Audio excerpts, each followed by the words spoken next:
राधे राधे, जय श्री कृष्णा भक्तों। इस साल शरद पूर्णिमा कब मनाई जाएगी? शरद पूर्णिमा पर घरों में खीर क्यों बनाई जाती है?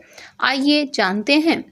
दोस्तों, शरद पूर्णिमा हर साल अश्विन मास के शुक्ल पक्ष की पूर्णिमा तिथि को मनाई जाती है।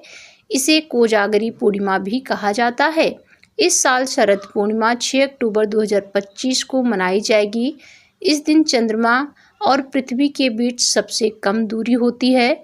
इस दिन चंद्रदेव अपनी 16 कलाओं से परिपूर्ण होते हैं और चंद्रदेव से निकलने वाली रोशनी अमृत के समान होती है। इस दिन खुले आसमान में चंद्रमा की चांदनी में खीर और दूध रखने का विधान बताया गया है।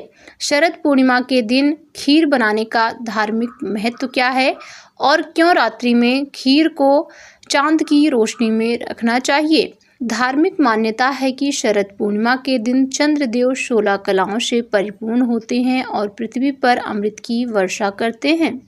इसी कारण से माना जाता है कि इस दिन चंद्रमा की रोशनी में खीर रखने से चंद्रमा से बरस रहा अमृत उसमें घुल जाता है, जो लोगों के सभी रोगों को नष्ट कर देता है।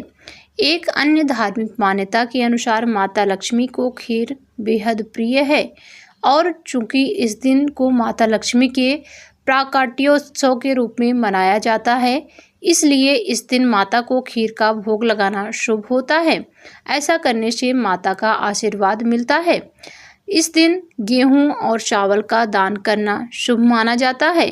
कहा जाता है कि चावल का दान करने से चंद्रदेव का आशीर्वाद और गेहूं का दान करने से सूर्य देव का आशीर्वाद मिलता है।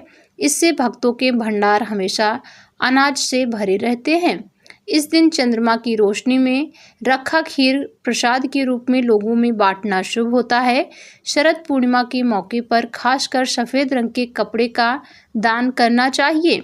इस दिन गुड़ का दान करना भी बेहद शुभ माना जाता है। ऐसा करने से आर्थिक स्थिति में सुधार आता है और भगवान की कृपा बनी रहती है।